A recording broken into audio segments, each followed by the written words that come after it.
سب سے پہلے تو قاری صاحب کا شکریہ، ان کی ٹیم کا شکریہ جنہوں نے یہ فرمان جاری کیا کہ آج کلام کی خدمت مجھے انجام دینی ہے، اور ان سب سے بڑھ کر خدا کا شکریہ۔ تو آئیے میرے ساتھ نکالیے کلام مقدس میں سے عبرانیوں کی کلیسیا کے نام مقدس پولس رسول کا خط۔ پہلے جو ہماری بائبل تھی، جو ہاتھ کا لکھا ہوا اردو کا ترجمہ تھا، اس کے اوپر لکھا ہوتا تھا، اب ہٹا دیا گیا۔ لوگ کہتے ہیں اس پہ بحث ہے یا نہیں ہے، کس نے لکھا، بہرحال بائبل میں موجود ہے، خدا کا کلام ہے۔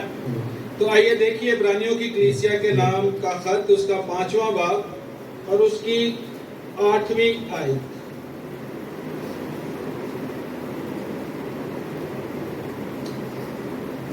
اور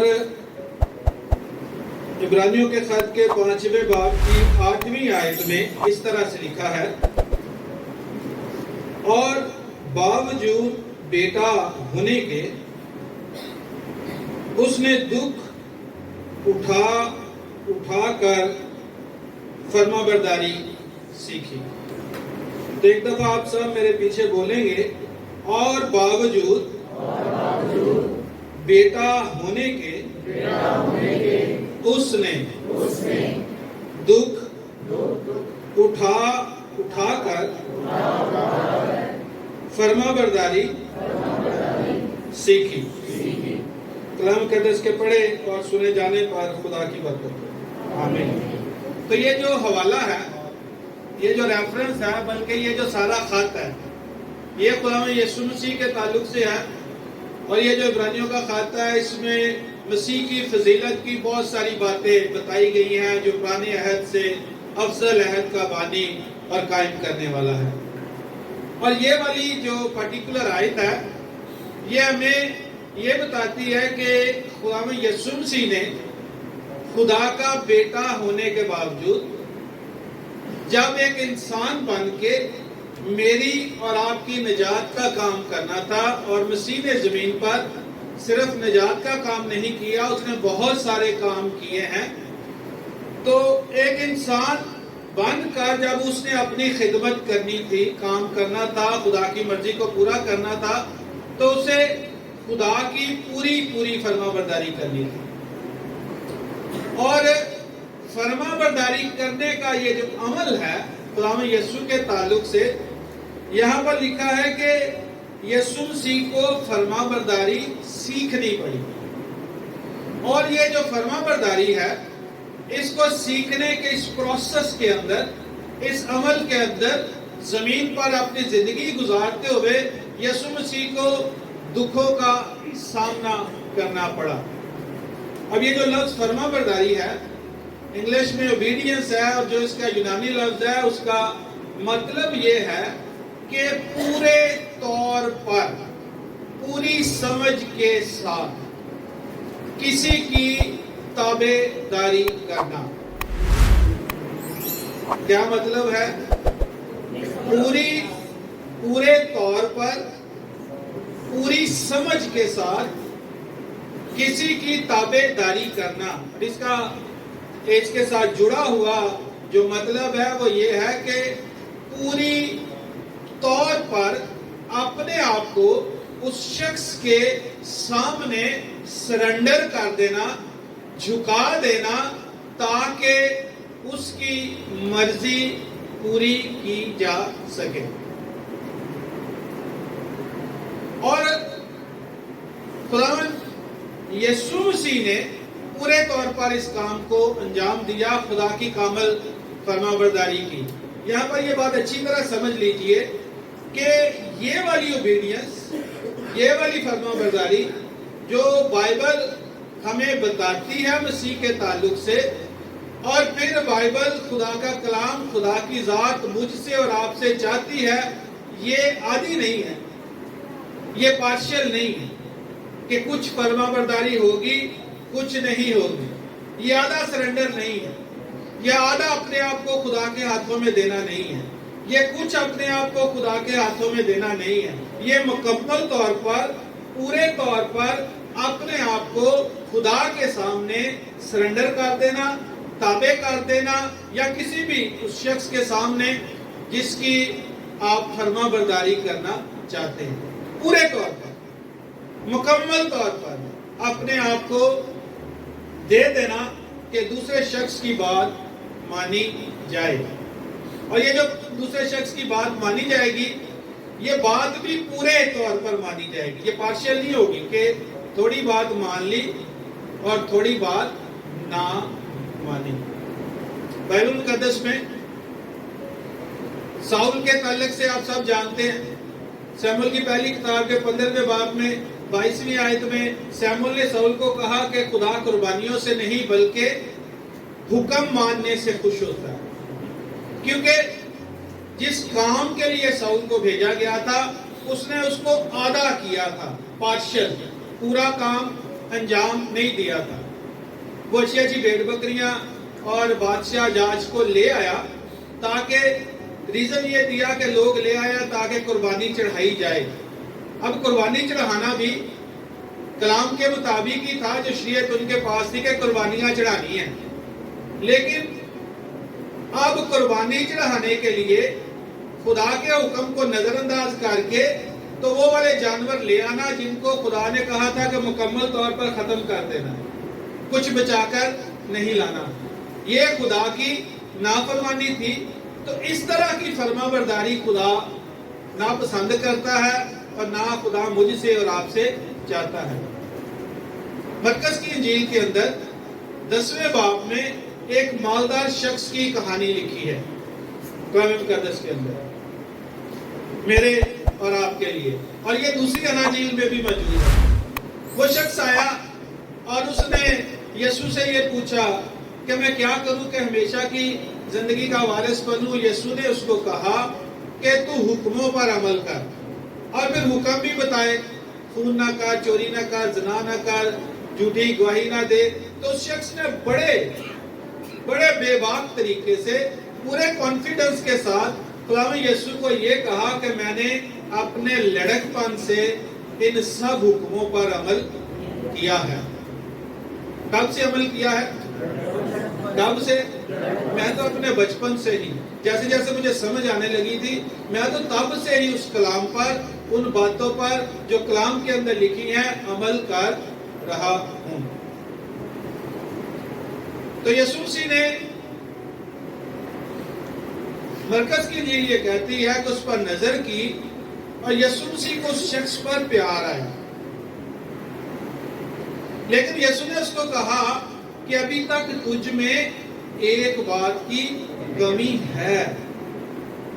اب یہ آپ نے دھیان سے دیکھنا ہے، ہم بات کر رہے ہیں پوری 100% فرما برداری کی، جہاں ہم اپنے ہاتھ میں اپنا آپ کچھ نہیں بچاتے بلکہ 100% خدا کے تابع کر دیتے ہیں، ٹوٹل سرنڈر کر دیتے ہیں کہ جو کہا جا رہا ہے ہمیں اس کو پورا کرنا ہے اور اسی طرح کرنا ہے جس طرح کہا جا رہا ہے. اس میں اپنے طور پر یا آپ اپنے طور پر کمی بیشی نہیں کر سکتے کہ تھوڑا سا یہ کر لوں، تھوڑا سا یہ کر لوں. اب پہلے ریفرنس میں ہم نے دیکھا کہ ساؤل نے تھوڑی سی اپنی مرضی کر لی لوگوں کے پریشر میں آ کر. یہاں پر یہ شخص پورے طور پر یہ کہہ رہا ہے کہ میں لڑک پن سے ان سارے حکموں پر عمل کر رہا ہوں، یعنی میں پورے طور پر کر رہا ہوں، 100% کر رہا ہوں. پھر بھی خداوند یسوع مسیح اس کو یہ کہہ رہے ہیں کہ تجھ میں ایک بات کی کمی ہے. اور خداوند یسوع مسیح نے پھر اس کو یہ کہا کہ تو اپنا مال، اپنی دولت بیچ کر غریبوں کو بانٹ دے، تو میرے پیچھے آ جا، تجھے آسمان پر خزانہ ملے گا. اور بائبل یہ بتاتی ہے کہ وہ شخص غمگین ہو کر چلا گیا کیونکہ بڑا کیا تھا، یعنی اب بات یہ ہے کہ وہ کر تو رہا ہے حکموں پر عمل، لیکن اس کا دل جو ہے، اس کی سوچ جو ہے، اس کی شخصیت جو ہے وہ کافی زیادہ اس کے اپنے کنٹرول میں ہے، خدا کے تابع نہیں ہے.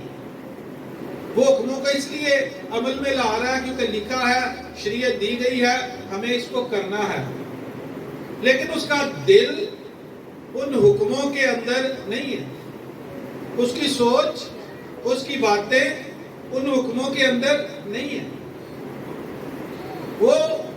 شاید خدا کے ساتھ گیو اینڈ ٹیک کے طور پر کچھ کر رہا ہے کہ میں حکموں پر عمل کروں گا، خدا مجھے برکت دے گا کیونکہ شریعت میں لکھا ہے مجھے کرنا چاہیے، لیکن اس کی ذات جو ہے وہ 100% خدا کے تابع نہیں ہے، اس کا دل جو ہے وہ خدا کی باتوں کے اندر نہیں ہے، اس کی سوچ جو ہے وہ خدا کی سوچ کے تابع نہیں ہے،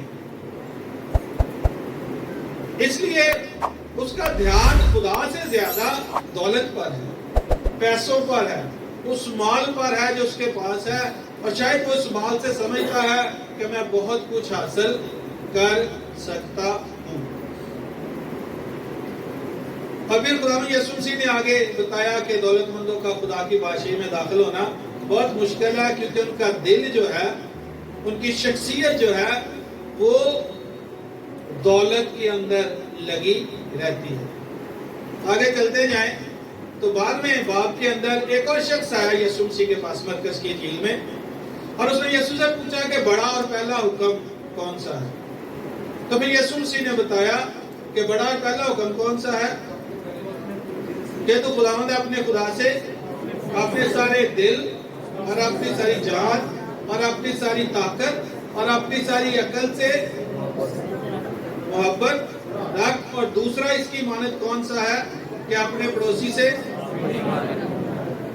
محبت رکھ۔ اب یہ جو فرما برداری ہے، یہ عمل جو ہے فرما برداری کا، یہ سرنڈر جو ہے فرما برداری کے لیے، یہ جو اپنے آپ کو دے دینا ہے، کسی کے سامنے جھکا دینا ہے، یہ کسی شخص کے ساتھ آپ کی محبت کا رزلٹ، نتیجہ ہوتا ہے۔ جس سے آپ جتنی محبت رکھتے ہیں اس کی آپ اتنی فرما برداری کرتے ہیں۔ آپ پیدائش سے مکاشفہ تک بائبل کو پڑھ کے دیکھیں، مجھے تو اسی طرح سمجھ آئی ہے اس کی، بغیر کسی سے صحیح سچی بدل و جان محبت کیے اس کی فرما برداری کرنا ممکن نہیں ہے۔ جیسی فرما برداری بائبل کہہ رہی ہے، دکھانے کے لیے سطحی طور پر، عارضی طور پر، پارشل، تھوڑی کر لی، تھوڑا حصہ کر لیا، یہ ہو سکتا ہے اور یہ ہو بھی رہا ہے، اور یہ ہوتا بھی رہتا ہے ازل سے ابد سے، یعنی جب سے دنیا بنی ہے تب سے اسی طرح ہی چل رہا ہے۔ اب بائبل مقدس میں ایک اور واقعہ لکھا گیا ہے، پوری کہانی، وہ پیدائش کی کتاب کے 22ویں باب کے اندر۔ خدا نے، بائبل کہتی ہے، ابراہیم کو آزمایا، اور خدا نے کہا کہ تو اپنے اکلوتے بیٹے کو جس کو تو پیار کرتا ہے موریا کے پہاڑ پر لے جا اور میرے لیے قربان کر دے۔ اب ابراہیم، اس کے لیے کیا مشکل تھی کیا نہیں تھی یہ تو آپ سب سوچ سکتے ہیں، اپنے اپنے کانٹیکسٹ کے اندر، ریفرنس کے اندر دیکھ سکتے ہیں، لیکن بات پوری کامل 100% فرما برداری اور اپنے آپ کو دے دینے کی ہے۔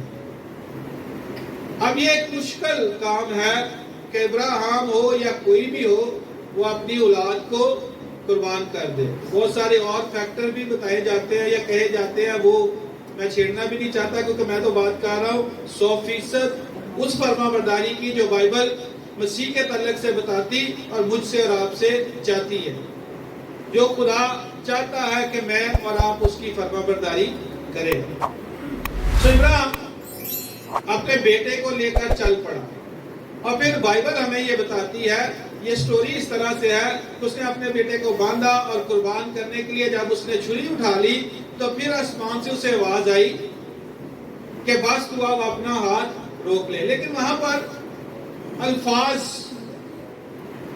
جو کہا خدا نے وہ تھوڑا سا فرق ہو گیا۔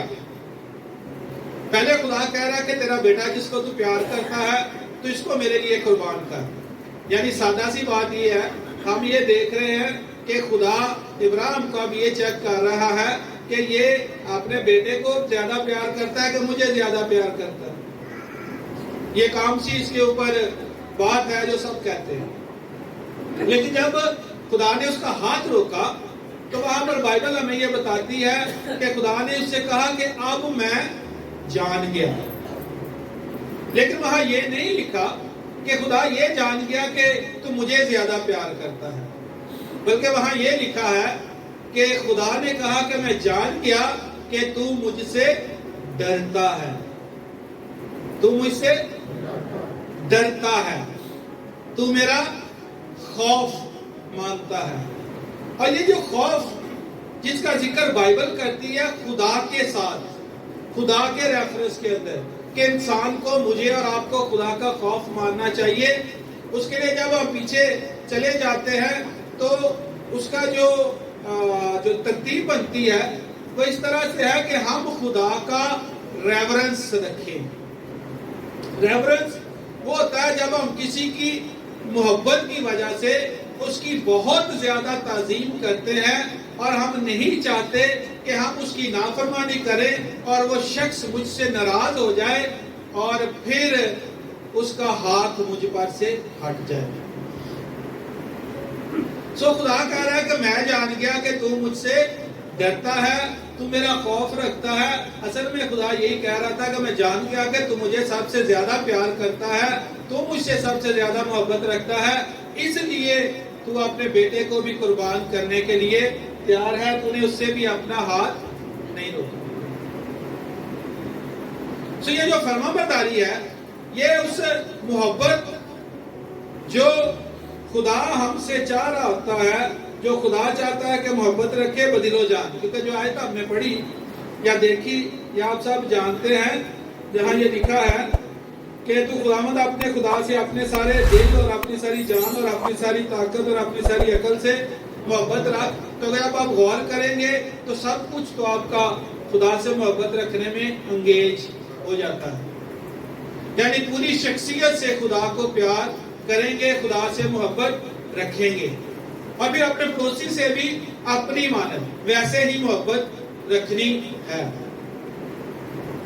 تو اگر خدا کی فرمانبرداری کی جا رہی ہے، اسی بات کو پولس رومیوں کے خط میں جہاں پر 5ویں 6 7ویں 8ویں باب میں جا کے آگے ڈسکشن ہوتے تو کہتا ہے کہ جس سے ہم جتنا لگاؤ رکھتے ہیں، یعنی اگر ہم گناہ کے تابع ہیں تو پھر گناہ ہم پر حاکم ہے اور ہماری محبت گناہ کے ساتھ ہے. لیکن اگر ہم گناہ سے پیار نہیں کرتے تو خدا سے کرتے ہیں تو پھر ہم اس کے فرمانبردار ہیں. اور پھر اسی طرح سے ہمیں بتایا گیا کہ ایک شخص کی نافرمانی سے گناہ دنیا میں آیا، لیکن ایک کی فرمانبرداری سے پھر گناہ کا مسئلہ حل بھی ہوا. سو یہ والی محبت جو خدا مجھ سے اور آپ سے کرتا ہے، جس کو بائبل یا جس کو ہم پڑھتے ہیں اگاپے لو یا اگاپاؤ لو یا جو بھی لفظ گریک کا استعمال کر لے، یہ محبت بیسیکلی بے غرض محبت ہوتی ہے،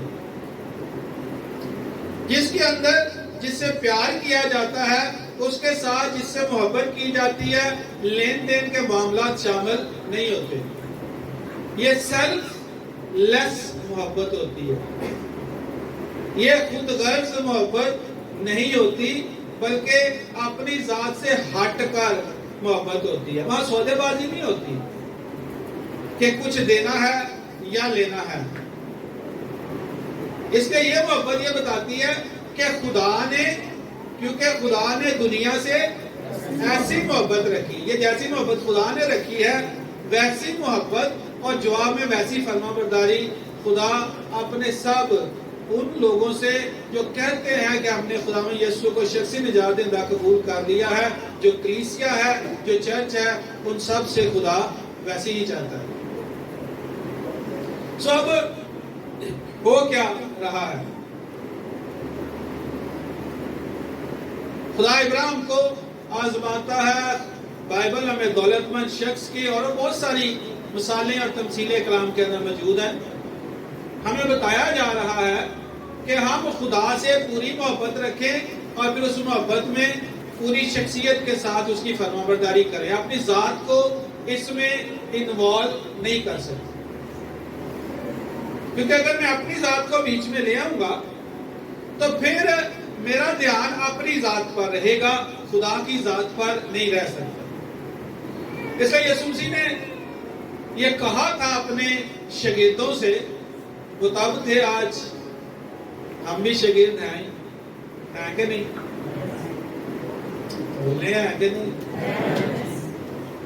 اس نے کہا متی کی انجیل کے 16ویں باب میں، کیسریا فلیپی کے علاقے میں، جہاں سوال اٹھا تھا کہ لوگ تجھے کیا کہتے ہیں، پھر کہا گیا تو زندہ خدا کا بیٹا مسیح ہے، تو آگے چل کے یسوع نے کہا اگر کوئی میرے پیچھے آنا چاہے تو اپنی خودی کا انکار کیا ہوتا ہے؟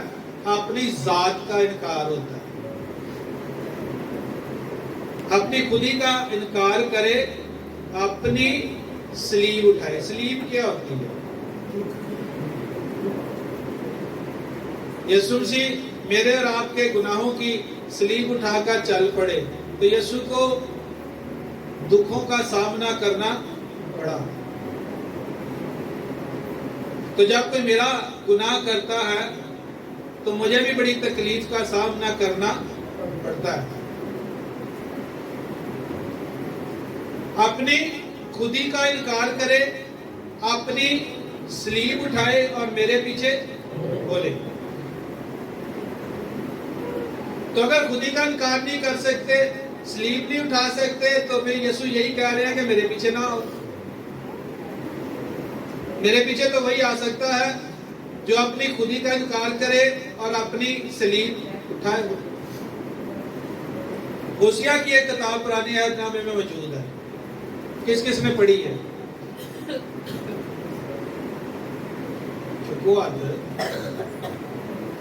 تو آپ اس کہانی سے واقف ہیں۔ اس کی بیوی نے اس کے ساتھ بے وفائی کی۔ خدا کہتا ہے جا اپنی بدکار بیوی کو لے آ، کیونکہ جیسے اس نے تجھ سے بے وفائی کی ہے ویسے بنی اسرائیل نے مجھ سے بے وفائی کی ہے۔ تو جیسے میں بنی اسرائیل سے محبت رکھتا ہوں، جا تو بھی اپنی بیوی سے محبت رکھ۔ تو وہ تو چلا گیا، بیوی کو لے بھی آیا۔ دیکھنا صرف یہ ہے ہم اور آپ مسیحی ہوتے ہوئے کہاں پہ کھڑے ہیں، اور ہر شخص نے اپنا خود ہی دیکھنا ہے۔ میں نے اپنا دیکھنا ہے، کیونکہ آسمان پر جا کے جواب دہی بھی اپنی اپنی ذاتی کرنی پڑنی ہے۔ کسی دوسرے کی جواب دہی مجھ پر واجب نہیں ہے۔ لوگ کیا کہتے ہیں میں ان کا جواب دہ نہیں ہوں خدا کو۔ میں کیا کہتا ہوں، میں کیا کرتا ہوں، میرے کیا اعمال ہے، ایک مسیحی ہوتے ہوئے میں ان کا 100% خدا کو جواب دہ ہوں۔ آپ بھی ہیں، انفرادی طور پر ہے۔ اگر میں کوئی سٹیپ اٹھاتا ہوں کسی کی وجہ سے یا اپنے گھرانے کی وجہ سے، لوکا کی انجیل کے 14ویں باب میں یسوع نے یہ بھی کہا تھا کہ وہ میرا شاگرد نہیں ہو سکتا جو اپنے ماں باپ، اپنے بہن بھائی، اپنی بیوی، اپنے بزنس اور اپنی ذات سے بھی دشمنی نہ کرے، وہ میرا شاگرد نہیں ہو سکتا۔ اگر میری ذات کی ترجیحات میں خدا کا درجہ نیچے ہے اور میرا اوپر ہے تو بات نہیں بن سکتی، کیونکہ جب جواب دہی ہوگی، میں یہ کہوں کہ یہ میرا گھرانہ ہے۔ ابھی میں نے جو آیت آپ کے سامنے رکھی ہے، لوکا کی انجیل کے 14ویں باب کی 27ویں آیت ہے، 26 اور 27 دونوں یاد ہے۔ تو لکھا کیا ہے کہ کس کس سے؟ اپنے ماں باپ سے، اپنے بہن بھائیوں سے، اپنی بیوی سے، اور بیوی جب خواتین پڑھے تو شوہر سمجھ لیں، اور اپنے کاروبار سے اور اپنی ذات سے دشمنی نہ کریں، تو وہ میرا شاگرد۔ اچھا غور سے دیکھیں گے تو یہ سارے لوگ، ہمارا بزنس، ہمارا کاروبار، ہمارا گھرانہ، یہی ہماری دنیا ہوتی ہے. جو کچھ ہم کر رہے ہوتے ہیں انہی کی بنیاد پر کر رہے ہوتے ہیں. اچھا کر رہے ہیں یا برا ہم کہہ رہے ہوتے ہیں کہ اس وجہ سے یہ کیا. بہت سارے دنیا کے اندر جو ایکشن ہوتے ہیں، ری ایکشن ہوتے ہیں، وہ اسی بیس پر ہی ہوتے ہیں. لڑائی جھگڑے اسی بیس پر ہوتے ہیں. مسئلے مسائل انہی بنیادوں پر ہوتے ہیں. گھرانوں کی، فیملی کی، دوستی کی، بزنس کی، روپے پیسے کی، یہی وجوہات ہیں. تو اس لیے ان کی وجہ سے ہوتے ہیں کہ ہم اپنی ذات کو یا ان کو آگے لے آتے ہیں اور خدا کی ذات کو پیچھے لے جاتے ہیں. تو جب خدا کے تخت عدالت کے سامنے کھڑے ہوں گے، ایماندار بھی کھڑے ہوں گے. اور اگر میں کہوں کہ میں نے تو پادری صاحب کی وجہ سے یہ کیا تھا کیونکہ وہ میرے دوست ہیں، تو کیا خدا یہ قبول کر لے گا؟ کیا میری زندگی کو متحرک کرنے والی قوت میرا گھرانہ اور میرے دوست ہے، یا میرا خدا اور اس کا کلام ہے؟ بولیں کون ہے؟ یہ تو آئیڈیل سچویشن ہے نا. لیکن متحرک آپ سب اور میں ہوتے کہاں سے ہیں؟ تحریک ہمارے ایکشنز اور ری ایکشنز کی آتی کہاں سے ہے؟ عمل اور رد عمل کے لیے ہم کن چیزوں کو بنیاد بناتے ہیں؟ کیا خدا اور اس کے کلام کو بناتے ہیں؟ زیادہ تر تو ہم اپنی ذات کو بناتے ہیں. پھر ہمارے ساتھ جڑے ہوئے لوگ ان کی ذاتوں کو بناتے ہیں. پھر ان کی وجہ سے ہم کسی عمل کو کرتے ہیں یا کسی عمل کا رد عمل دیتے ہیں. لیکن بائبل کیا چاہتی ہے؟ یسوع مسیح نے دکھ اٹھاتے رہے اور فرما برداری کرتے رہے. گتسمنی باغ کے اندر بہت ساری اور باتیں وہاں پر کہی جاتی ہیں، لیکن ان کو چھیڑے بغیر میں یہ بات کہنا چاہ رہا ہوں، یہ کرنا چاہ رہا ہوں. اتنی مشکل حالت میں، اتنے دکھ کی حالت میں، اتنی پریشانی کی حالت میں، جب لوکا کی انجیل یہ بتاتی ہے کہ اس کا تو پسینہ بھی خون کی بوندیں بن کے ٹپکنے لگ گیا تھا، پریشر بہت زیادہ تھا. اور پریشر اب گناہوں کو اٹھانے کا تھا. پریشر جو بھی تھا، میرے حساب سے پریشر گناہ کی جو مزدوری ہے، جو سزا ہے، اس کا تھا. بڑا پریشر تھا جو مجھے سمجھ آئی ہے. اور یسوع مسیح نے وہاں پر بھی یہ کہا کہ باپ اگر ہو سکے تو یہ پیالہ مجھ سے ٹل جائے. اب یہ ایک درخواست ہے جو کی جا سکتی تھی. ہم بھی ایک دوسرے سے درخواستیں کرتے ہیں، تو خدا یسوع مسیح اپنے باپ سے یہ درخواست کر سکتے تھے. لیکن ساتھ میں انہوں نے کہا کہ مرضی میری نہیں بلکہ تیری پوری ہونی چاہیے. یعنی میں تیار ہوں 100% فرما برداری کے لیے، اور میں کرتا آ رہا ہوں اور میں آج بھی کروں گا اگر تیری مرضی یہی ہے.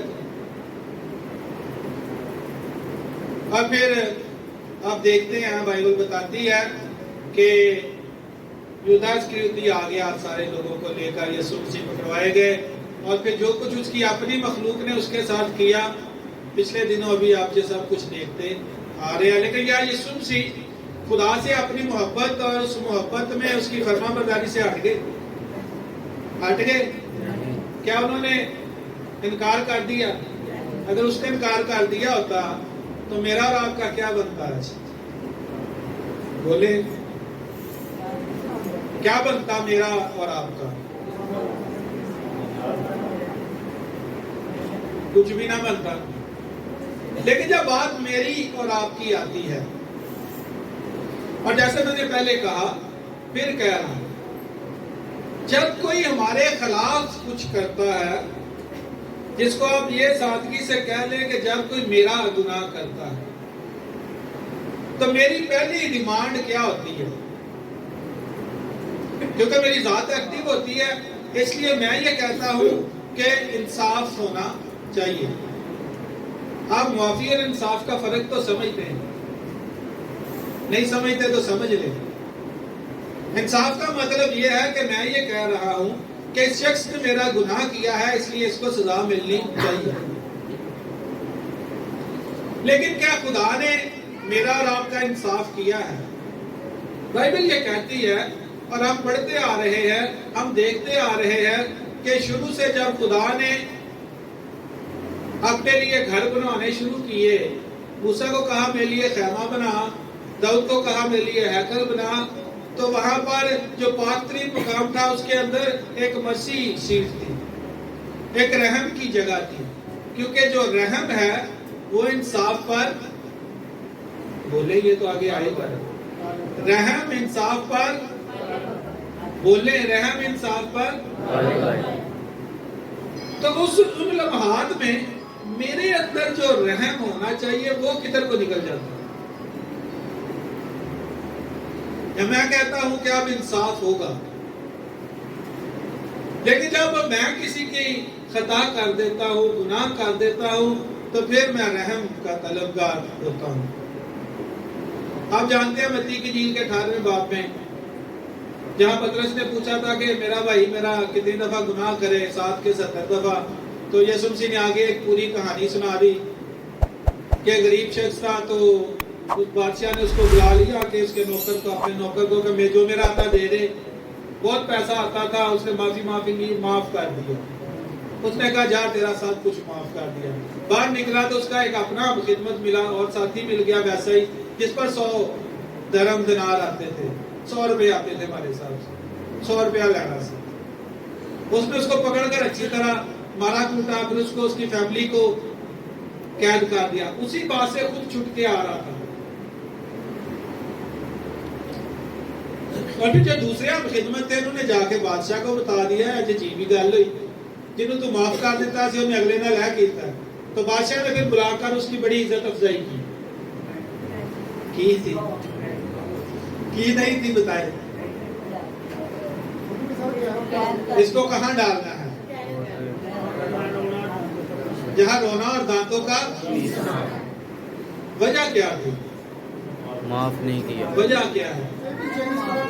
اگر مجھے خدا سے معافی مل گئی، اگر میرے گناہ معاف ہو گئے ہیں، تو پھر میں دوسروں کے نہیں کر سکتا، کرنے چاہیے، یہ تو آئیڈیل ہے نا، ڈیمانڈ تو یہی ہے، یہی تو خدا کی محبت اور اس کی محبت کی ڈیمانڈ فرما برداری مجھ سے اور آپ سے چاہ رہی ہے، یہی تو خدا نے کیا، یہی تو یسوع نے کیا زمین پر۔ چلے یسوع کی بات کر لیتے ہیں، یسوع سے انسان ہے اور اس کو مارا گیا، کوٹا گیا، ستایا گیا، اور اس کی اپنی مخلوق نے اس کا وہ حل کیا جو کوئی کر نہیں سکتا تھا، تو یسوع مسیح نے چوکلی پر سوٹی، اس نے تسلیم چڑھ کے پہلی بات ہی یہ کہی، اے باپ تو ان کو معاف کر دے، باپ معاف کر دے۔ اب میں اور آپ کس کے ماننے والے ہیں؟ نہیں بات آنی، کس کے ماننے والے ہیں؟ کس کے فالوور ہیں؟ کس کے پیچھے چلتے ہیں؟ کس کی زندگی اپنے اندر رکھنے کا دعویٰ کرتے ہیں؟ کس کا رول کچھ ہمارے اندر بستا ہے؟ تو پھر جو میرے اور آپ کے کام ہیں، جو اعمال ہیں، جو عمل ہے، جو رد عمل ہے، وہ ہمارے کہنے کو، ہماری ڈیمانڈ کو یا ہمارے دعوے کو سپورٹ کرتے ہیں۔ تو اگر سپورٹ نہیں کرتے تو پھر مجھے اور آپ کو سوچنا چاہیے نا کہ ہم اس دنیا کے اندر رہتے تو ہیں، لیکن ہم اس دنیا کے مطابق جیتے نہیں ہیں، ہمارے ہتھیار ظاہری نہیں ہیں، کلوں کو ڈھا دینے کے قابل ہیں ہتھیار جو ہمارے پاس ہے، لیکن وہ ظاہری ہتھیار نہیں ہے۔ تو وہ ہتھیار جو میرے اور آپ کے پاس ہیں، ہمیں ان کو سمجھنا اور دریافت کرنا ہے، یا دنیا کے ہتھیار لے کر ہی جنگ کرتے رہنا ہے؟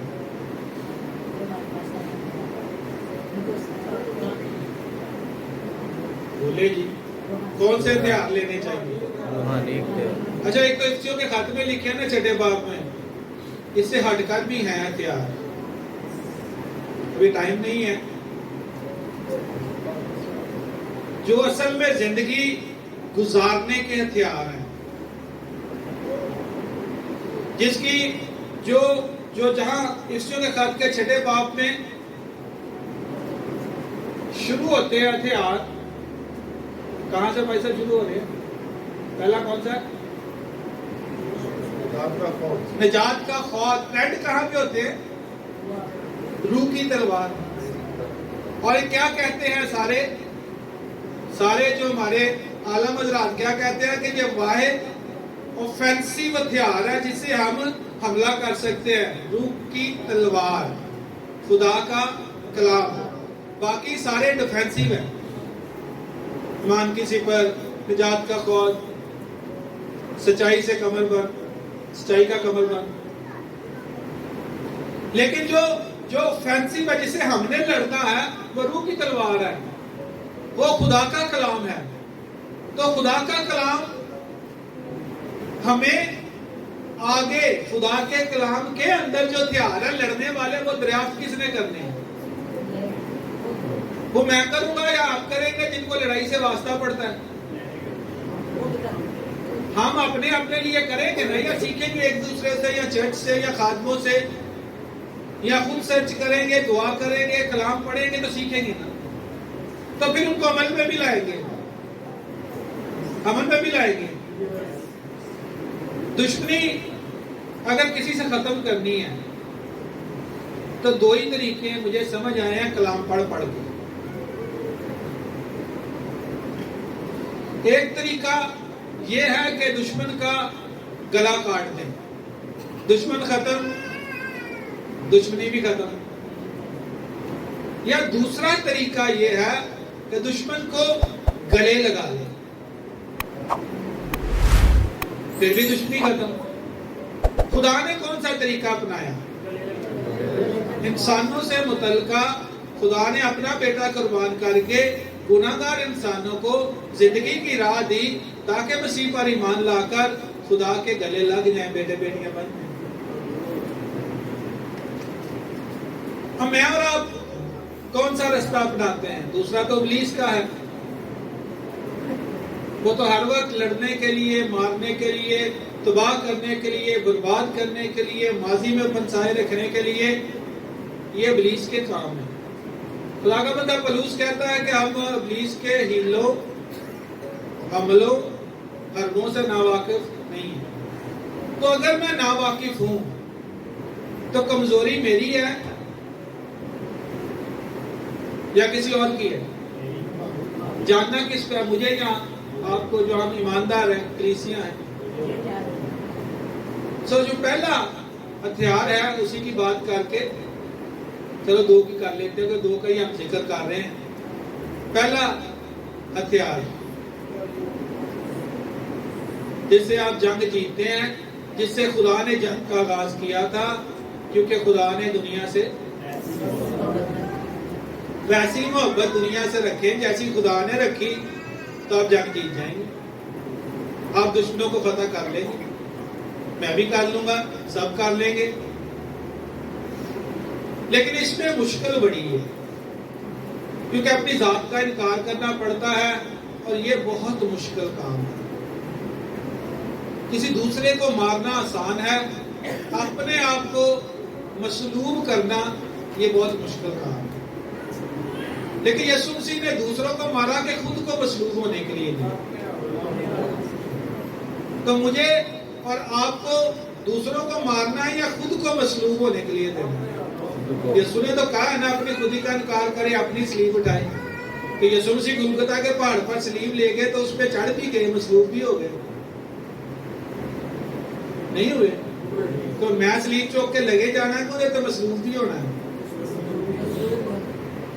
مصلوب ہوں گے، اپنے آپ کو مسیح کے ساتھ مصلوب ہوا دیکھیں گے تو اس کے ساتھ شامل ہوں گے کہ بارو بارو. اچھا، ویسے آج کل کے مسیحی، کیونکہ میں بھی مسیحی ہوں، تو میں تو ہمیشہ اپنے آپ کو بیچ میں ہی رکھتا ہوں مسیحیوں کے. ہم بڑے کیا کہوں، عجیب سے مسیحی ہیں. ہم مسیح کو مانتے بھی ہیں، ہم اس کے اختیار کو باتوں باتوں میں قبول بھی کرتے ہیں لیکن پریکٹیکلی ہم ہر بات سے دور بھی ہیں. ہمارے قول و فعل میں تضاد اتنا زیادہ ہے کہ اب لوگ سوال اٹھاتے ہیں یار تو مسیحی ہے.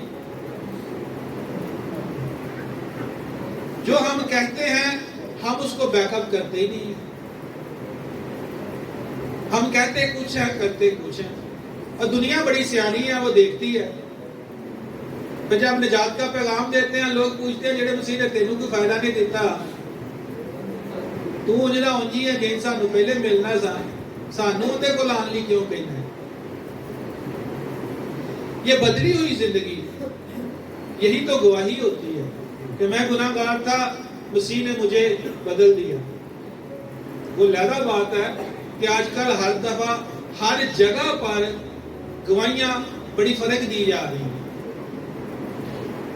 کوئی شخص آ کر سٹیج پر کسی بھی میٹنگ میں, مجھے یاد نہیں, آپ کو یاد ہو تو اچھا ہے, کسی نے آج تک آ کے یہ گواہی نہیں دی کہ آج میں نے کلام سنا اور میں تو گناہ گار تھا, میں نے خدا یسوع کو شخصی نجات دہندہ قبول کر لیا, میرے گناہ دھل گئے ہیں, میں خدا کا بیٹا بیٹی بن گیا.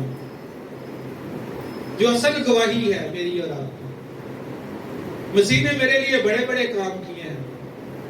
یسوع مسیح نے اس شخص کو یہ کہا جو گراسینیوں کے علاقے میں بدروہوں کا مارا ہوا تھا, جب یسوع نے اس کو آزاد کروا دیا, وہ یسوع کے پیچھے آنا چاہتا تھا.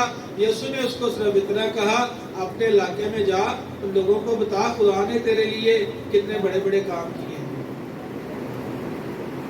یسوع نے اپنے شاگردوں کو کہا لیکن جب روح القدس تم پر نازل ہوگا تو تم میرے, تو تم کیا کرو گے؟ قوت کائے کے لیے پاؤ گے. پھر یروشلم میں, یہودیہ میں, سارے سامریہ میں اور زمین کی انتہا تک کیا ہوگے میرے, کیا گواہی دیں, کیا گواہی, شاگرد کیا گواہی دیتے تھے. ان کے بڑے بڑے کام کیا تھے کہ میں گناہ گار تھا, خدا یسوع نے مجھے اپنے خون سے خرید کر اپنے گھرانے میں شامل کر لیا. یسوع میرا مالک ہے, یسوع میرا آقا. تو میں یہ نہیں کہہ رہا کہ آپ اپنی بیماریوں کی شفا کی گواہی نہ دیں, دیں ضرور دیں, وہ بھی ظاہر خدا کی قدرت کے کام ہیں, لیکن میں یہ کہہ رہا ہوں کہ اصل گواہی کچھ اور تھی, شاید وہ پیچھے رہتی جا رہی ہے اور جو دوسرے درجے کی گواہیاں ہیں وہ اوپر آتی جا رہی ہیں. سب آپ نے صرف یہ دیکھنا ہے, ہر ایک نے اپنا حساب کرنا ہے, میں اور آگے نہیں جاتا. محبت سب سے بڑا ہتھیار ہے. جو روح کی تلوار میرے اور آپ کے ہاتھ میں ہے, اس کا سب سے بڑا ہتھیار جو خدا نے استعمال کیا انسانوں کو جیتنے کے لیے, بچانے کے لیے, نجات کا کام کرنے کے لیے, ابلیس کو شکست دینے کے لیے, وہ سب سے بڑا ہتھیار وہ محبت ہے. سب سے پہلا ضروری ہتھیار محبت ہے, کیونکہ خدا نے اس کو استعمال کیا ہے. اس لیے پھر وہی آیت, کیونکہ خدا نے دنیا سے اس کی محبت کی وجہ سے میں اور آپ آج مسیحی کہلاتے ہیں. آئیے اپنی آنکھوں کو بند کیجئے.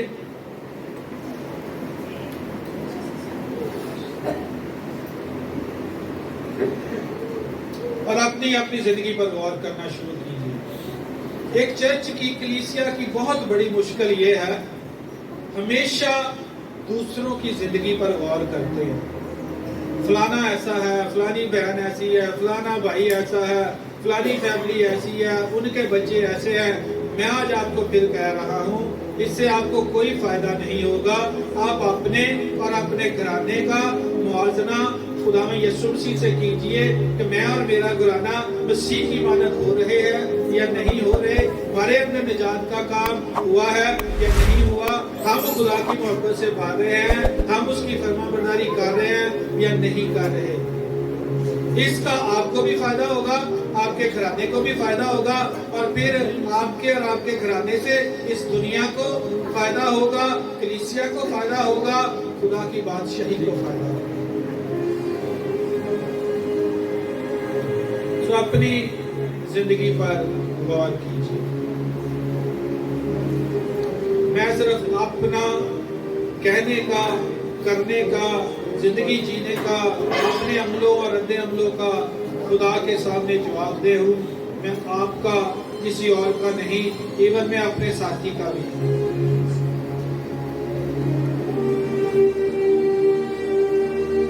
اور اگر آپ کو اپنے اندر کہیں کمی نظر آتی ہے، کمزوری نظر آتی ہے اس کلام کے ریفرنس کے اندر، اگر آپ کو اپنی ذات کے اندر کہیں کمی نظر آتی ہے اسی کلام کے ریفرنس کے اندر جو آج آپ نے سنا ہے، تو خدا باپ سے بات کیجیے. نہ ہاتھ اٹھانے کی ضرورت ہے، نہ اٹھ کے کھڑے ہونے کی ضرورت ہے. اپنی نگاہ، اپنا دل خدا کی طرف اٹھائیے اور خدا باپ سے بات کیجیے.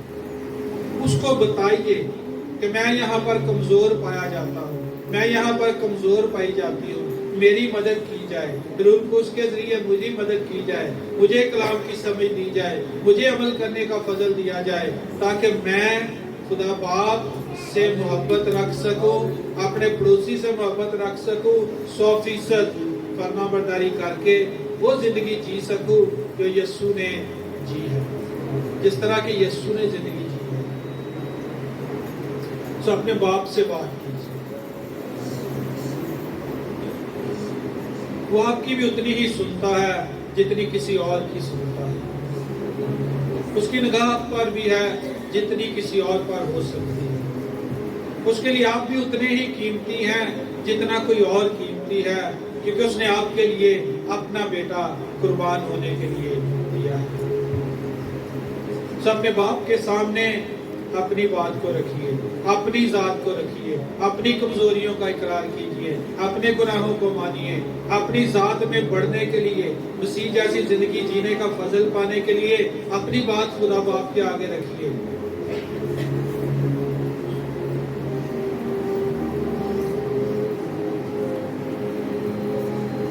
سوامی یسوع کے نام میں پیارے ابا جی، آج صبح میں ان سب زندگیوں کو اپنے سمیت آپ کی حضوری میں لے کر آتا ہوں. ہم سب کمزور ہیں، ہم سب کو آپ کے فضل کی ضرورت ہے تاکہ ہم خدا باپ آپ کی ذات سے 100% ویسی محبت رکھ سکے جیسی آپ چاہتے ہیں، جیسا آپ کا کلام فرماتا ہے. ہم اپنے پڑوسی سے اپنی مانند محبت رکھ سکیں، ہم کامل فرما برداری کر سکے جو 100% فرما برداری ہے جیسی مسیح یسوع نے کی ہے.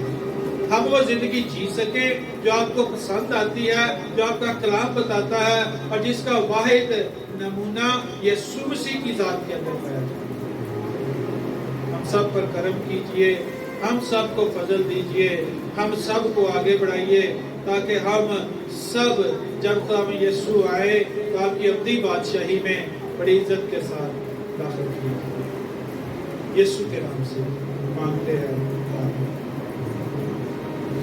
شکریہ جی.